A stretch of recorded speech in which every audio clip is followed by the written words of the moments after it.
Hi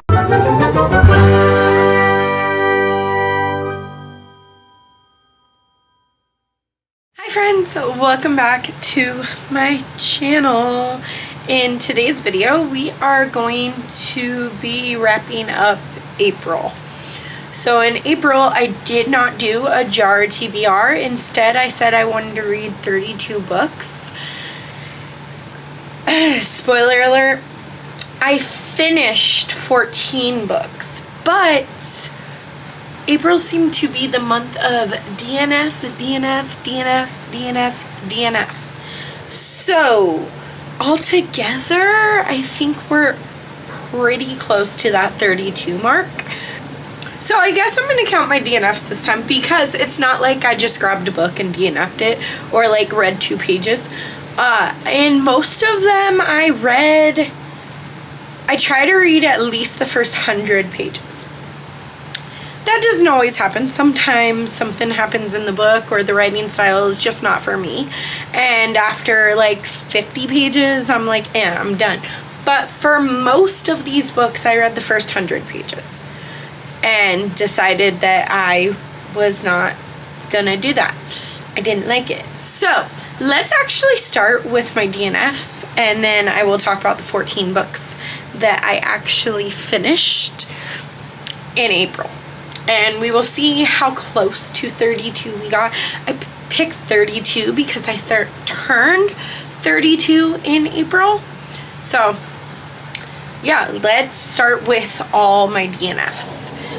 Let's start with this one because this one hurts the most, I think, out of all my DNFs, because it was brand new. Like I bought it on my birthday, and then I jumped right into it, and I read over 200 pages of this one. And that is Beneath the Stars by Emily McIntyre. The Lost Story by Meg Schaefer. I was super excited for this because, I mean, that dust jacket is really beautiful, but also it's like compared to the Chronicles of Narnia, and I really love The Wishing Game by this author, but this wasn't as whimsical, as beautiful. The writing didn't initially just get me in. And I'm not a fantasy reader anyway. I was just really hoping for the whimsy that The Wishing Game gave me. I don't know, I just didn't jive with this one. I don't know how much I gave it. I think that I had the audiobook for this one, and I gave it like an hour in the audiobook. But I just didn't enjoy it. Then The It Girl by Ruth Ware. I don't know who I'm kidding with Ruth Ware.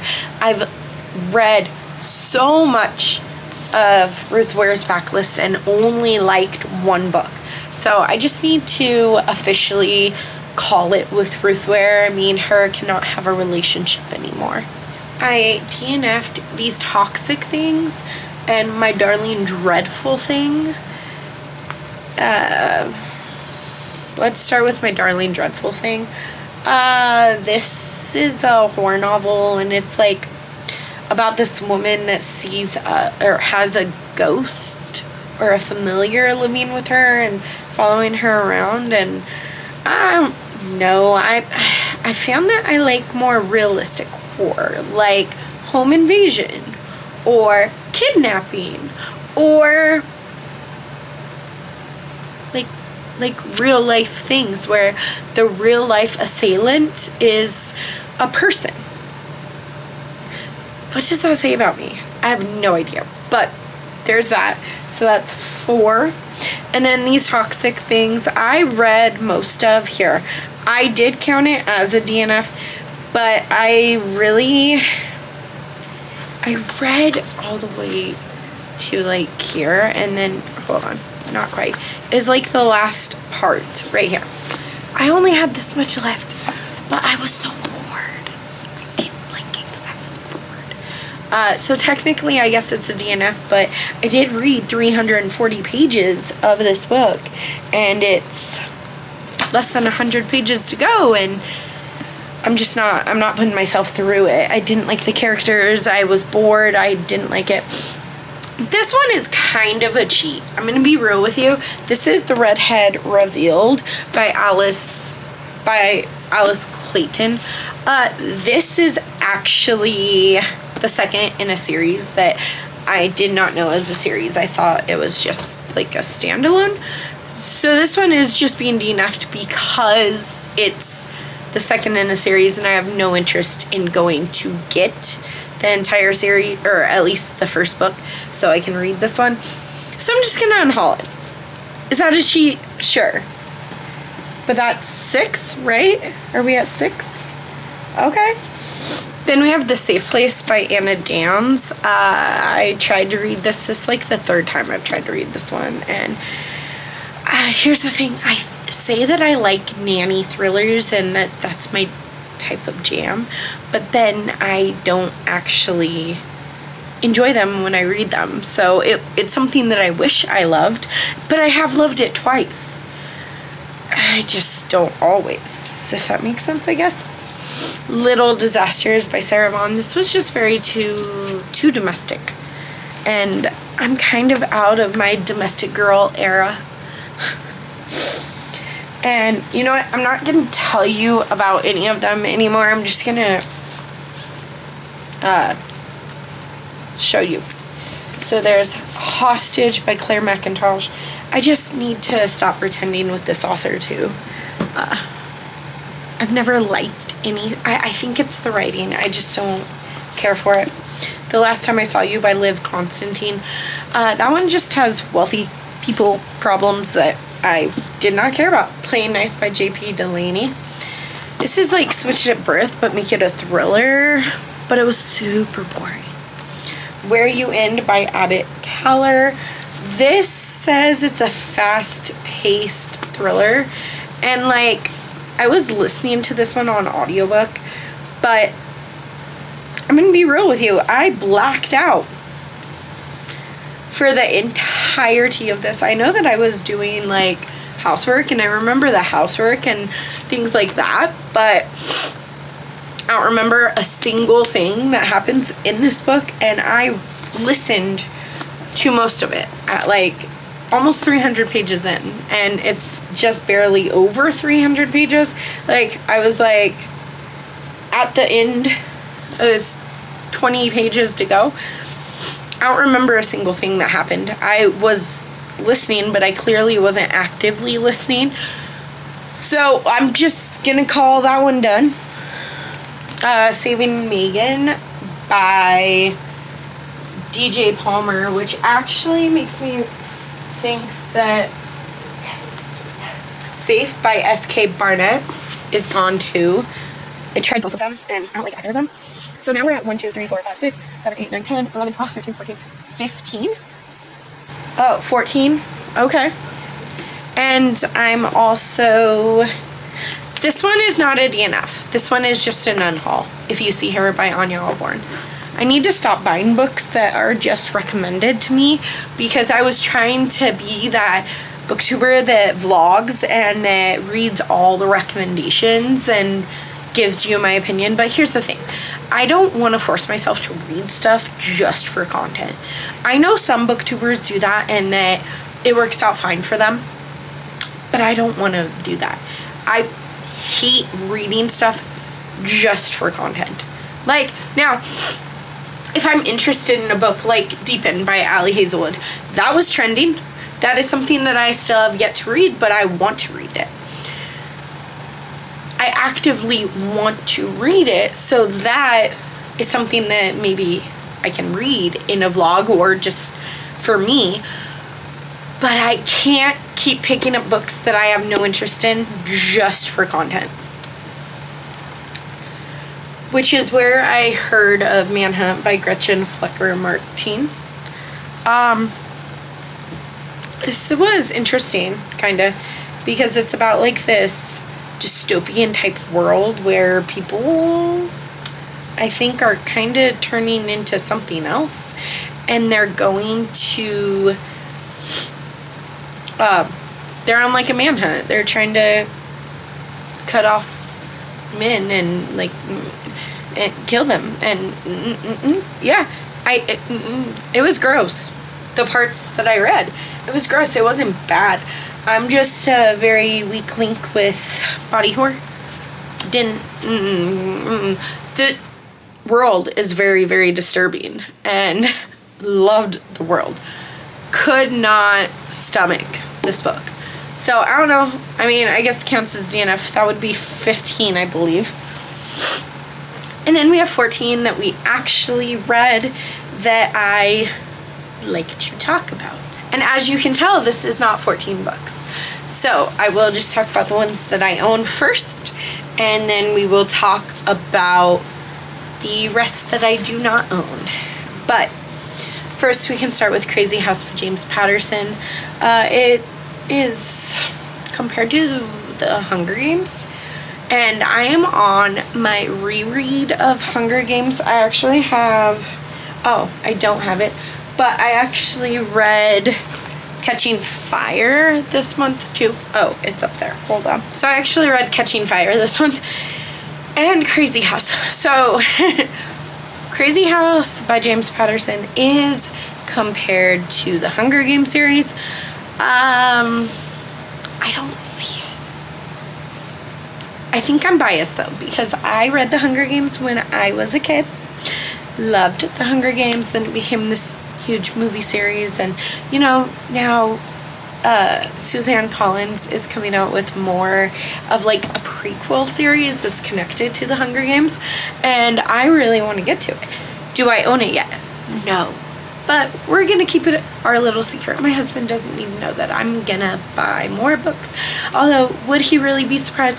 Absolutely not. I'm not gonna tell you anything about Catching Fire because, well, it was popular many, many years ago, and it's also the second in the Hunger Games series. I don't want to spoil anything, but just know it was a reread. It was a 5 out of 5 star. I loved it. Crazy House is about these twin sisters who, Becca, and what's her sister's name? I don't know. Becca and her sister. Becca is like taken off to the crazy house where people don't escape. They kind of die there. And the world was weird.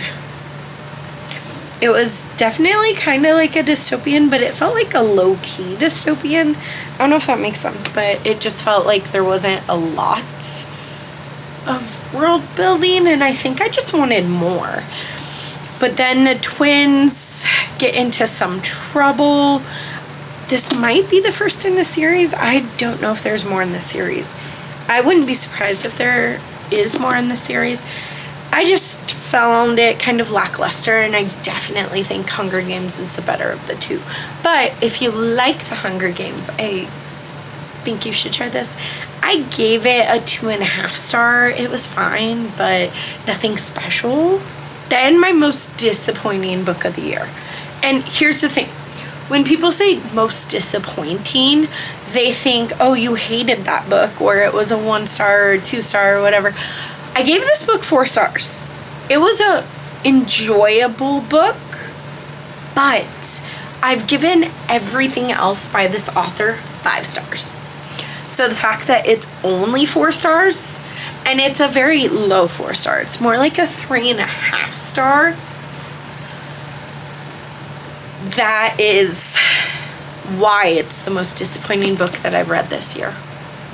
And I never thought that I would see an Abby Jimenez book on my most disappointing book list. But this was so disappointing. This is Say You'll Remember Me by Abby Jimenez. I love you, Abby, and if you're watching this, please don't take this personally. I still adore you, and I still would read a grocery list if you wrote it, because the writing in here is impeccable. I don't know what it was about these characters, but these characters had no chemistry. And it was also, here's the thing, I loved the opening chapter. or the opening chapters where they go on a first date and they get locked in an escape room because a friend goes home, so they're there overnight, and she has a plane to catch at like 6 in the morning, and they finally get there at like 4 in the morning or 4:30 to open the place, and they let them out, and it was good, and I really enjoyed their banter in there, but then it just felt very hollow. And there are some really deeper things talked about here: dementia and losing yourself in older age, and I really appreciated that. And I was surprised by something big that happens in here, but if I tell you, it's a spoiler. But if you've read it, then you know, with grandma. And I was surprised that we went that direction. That was not the direction I was expecting it to go in. And to me, it kind of felt like it came out of left field. So it felt very disjointed for me, because you follow, I don't even remember. See, I can't even remember their names because I don't. Xavier, what was her name? And Samantha? Yeah, Samantha and Xavier. But I felt very disconnected to the story, and I felt like the chemistry was trying to be forced, and there was trying to be something that this wasn't. So unfortunately, I gave this a 3.5 star. I think on Goodreads it says 4 star, but it's definitely the most disappointing Abby Jimenez book that I've read so far. And I love Abby Jimenez wholeheartedly. So this one actually really hurts. We have Where's Molly by H.D. Carlton. So here's the thing. My daughter is a dark romance girly. She really enjoyed this book, and she kept telling me, "Hey Mom, you gotta read it, Mom, come on." And on my birthday, when I went to buy that Emily McIntyre book, I finally was like, fine, I'll read it. So I bought it on my birthday. I read it in the month of April, and it was so good. This is not my normal book. It's dark romance. It's really bad. It's not bad. So it takes place in Oregon, which is, amazing. Oregon woods. But Molly has been missing for 2 weeks, and she has been, I don't know, I feel like that's a spoiler. It's very, very dark what happens in here. It's very, I wouldn't even say it's smutty, it's erotic. It's very erotic. It's very kind of on the shorter side, but it's also part of the Cat and Mouse duet spinoff. It's a Cat and Mouse spinoff. So I think the first book in this series is Haunting Adelaide. But I am very interested in, first off, there's a playlist, which I did listen to while I read this, but there's reading order, so there's more books. I want to read them all, and I never thought I would say that, but let me just read this page to you, because then you'll understand.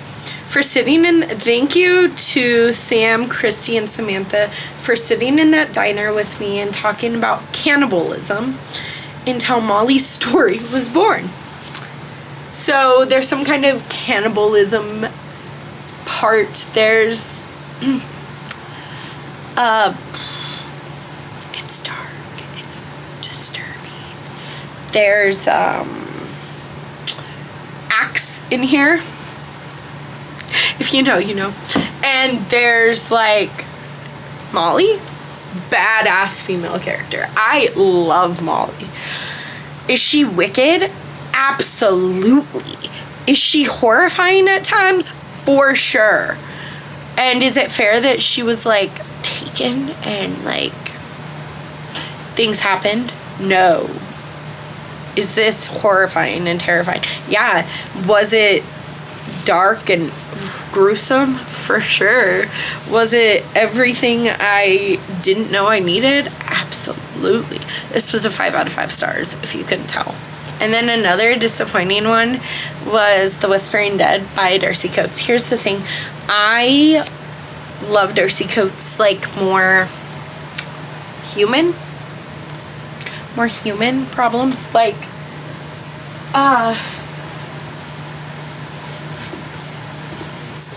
so there's Hunted, where she's lost in the woods. And there's Dead Lake, where she's being stalked. And she's secluded in this cabin.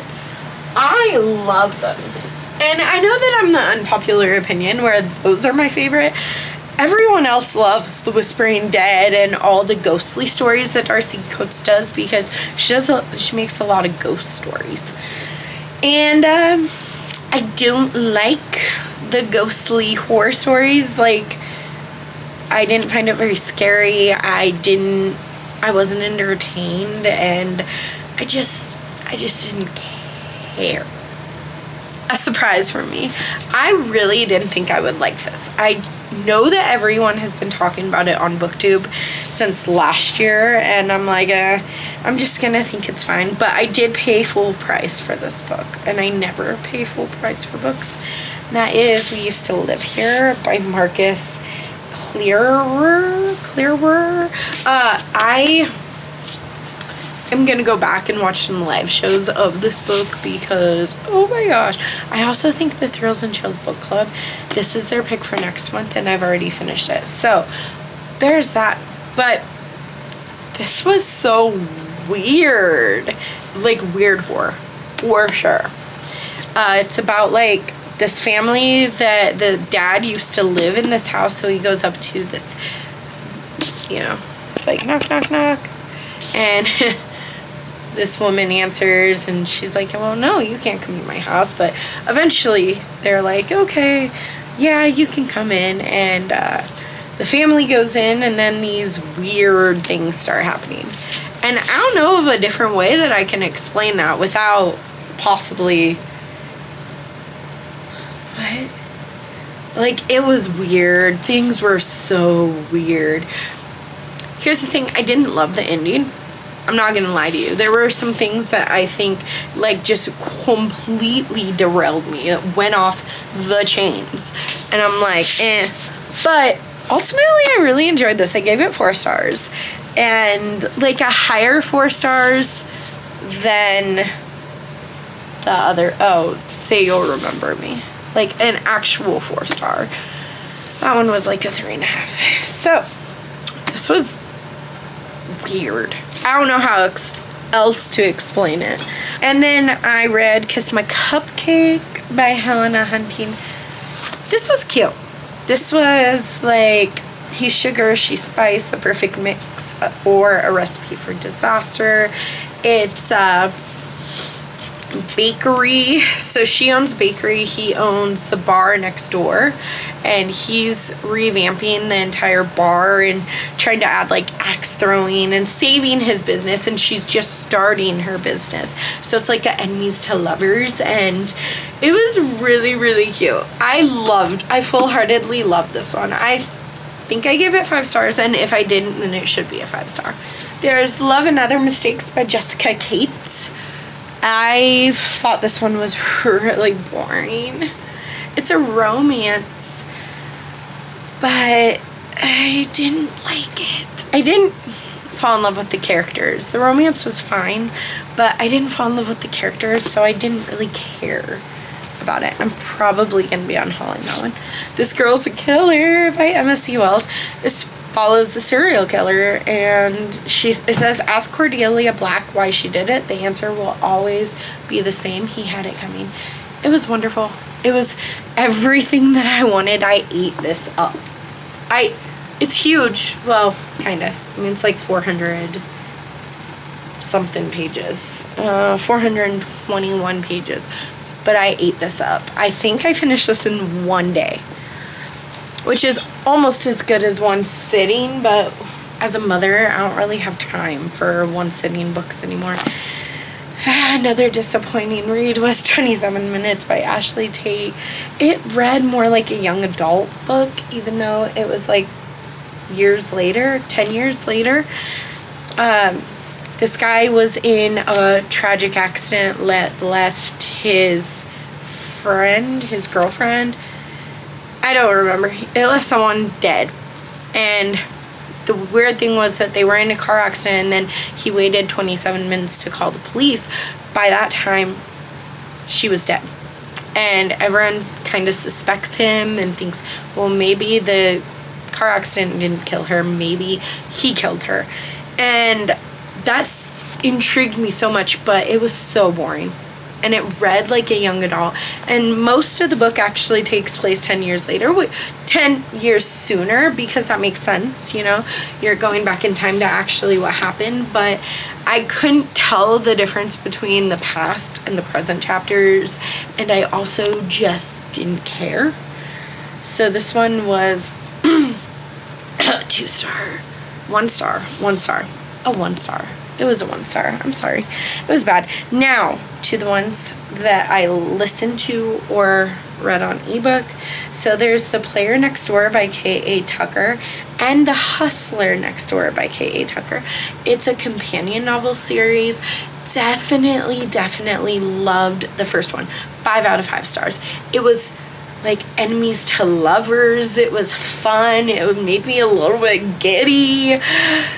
The Hustler Next Door took a long time for me to get into, just because I really didn't like the male lead character in The Hustler Next Door, but I think he's written that way on purpose, but I didn't like him. So ultimately I ended up giving The Player Next Door 5 stars and The Hustler Next Door 4 stars, because I did come around to him.